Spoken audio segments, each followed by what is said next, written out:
So I wanted to have a conversation with you all about inclusion. For a lot of people, when we talk about being left out, it triggers some sort of like fear response or an inadequacy or something along those lines. And so that emotion erupts and then we respond out of our emotion. And the reason why that's important is because when you make decisions based in emotional responses, it comes at a detriment to your decision-making ability because you are living in fight or flight. And so the worst culprits of that is fear and guilt. Fear and guilt, when they show up, listening stops. So therefore, you're no longer having a communication with anybody. Defensiveness starts, and then now you're in fight or flight because now you have to protect the emotion because the emotion is leaving your physical body vulnerable. Yeah, and a lot of it's like who you know, especially in this industry. Regardless of some of your color, like you were saying, if it's on a class base, if me as a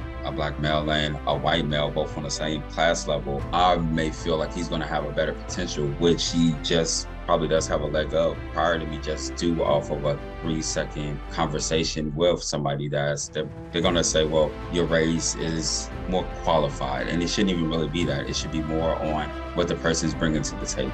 I've done tricks with people with names on applications. You change up names. So you will see one name come through and that person to get passed over, and then you will see another name come through and that person to get chosen just off their name. So it definitely is constricted in a way that it's hard to win. And it's really who you know. In the end, I'm learning in this industry, it's not really your color, race, it's really who you can network with, who you can rub shoulders with.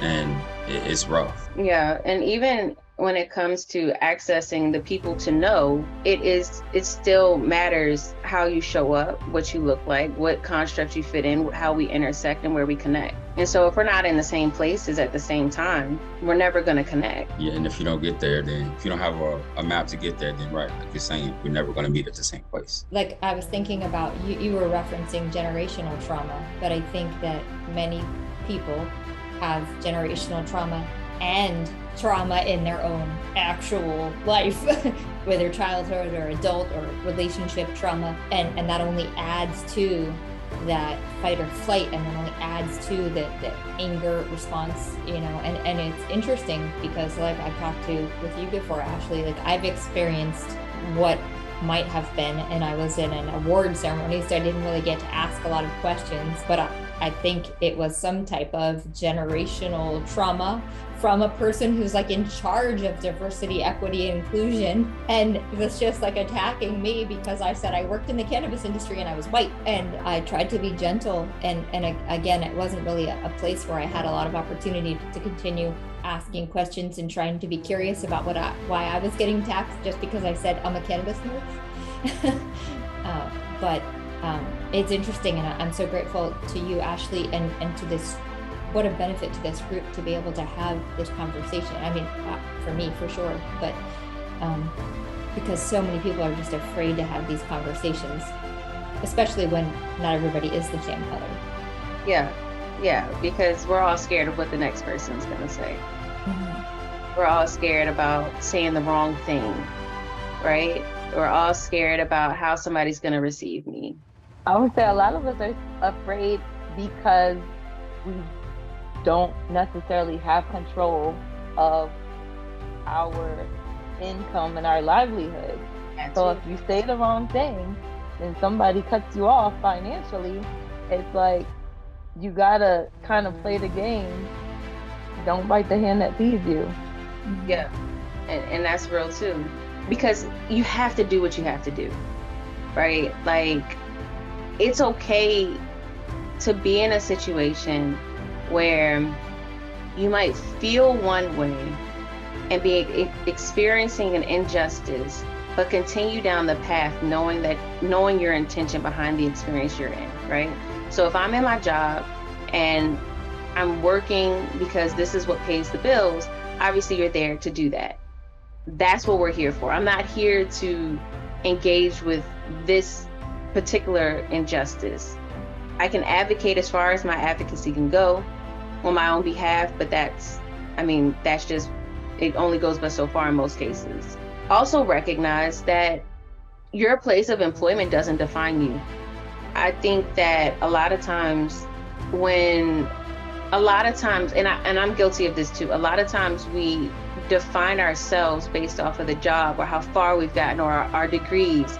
Like, you ever been in one of those, like, they do this all the time, who are you, right? And everybody's like, oh, I'm a nurse, right? Or I'm a Black woman. But beyond those things that we cloak as part of our identity, who are you? What makes you who you are, right? Because you can pick up identities left and right. You can pick them up. You can do anything and pick up an identity. I wrote a book. Whoop, you're an author. Okay, cool. Does that change who I am? Right? Does it change how I interact with the world, my belief system? No, it changes a perspective of how I view the world. It changes how people view me in context to the reality that we live in, but it doesn't change who I am. And so by us identifying ourselves by our job or our race or our class or our gender, it confines us within boxes that we feel like we have to perform within. So in the Black culture, you're supposed to show up this way and have this particular type of dialect and have this particular experience. And if you didn't, then you're not really that Black. Well, is that true? Because my skin looks a lot like yours. I have melanin just like you have melanin, and vice versa, right? And so just because the experience that defines the particular identity that we fit within doesn't necessarily match how we view the world, doesn't mean that we're not less than what we actually are. And beyond that fact, right, beyond the identity, there is way more to us frequency-wise, right? There's way more to us mentally, right? And so, and I wanted to go back to your point too, Laura, about individual thought versus collective thought, right? So when we look at collective thought, we all sit in the same collective because we're American. We all live in America. There is a collective ideology that is assigned to a person that have been native-born American. There's also a collective ideology if you fit into a certain race category or a gender category. Those are all collective ways of being or collective thought. That collective thought is an entity in and of itself. That thought manifests in real time, similar to your individual thought manifesting in real time for your individual situation. And I think this is another part of the inclusion conversation. I don't think anyone's experience is any better or worse than anybody else's. Your experience is just that. It happened. And that's okay to talk about. If you find these conversations empowering, then you may want to join us in the Highline Tribe. We are a community of nurses and healers who are seeking alignment. Try the tribe today for a step towards a transformative journey towards wellness and knowledge. See you on the inside.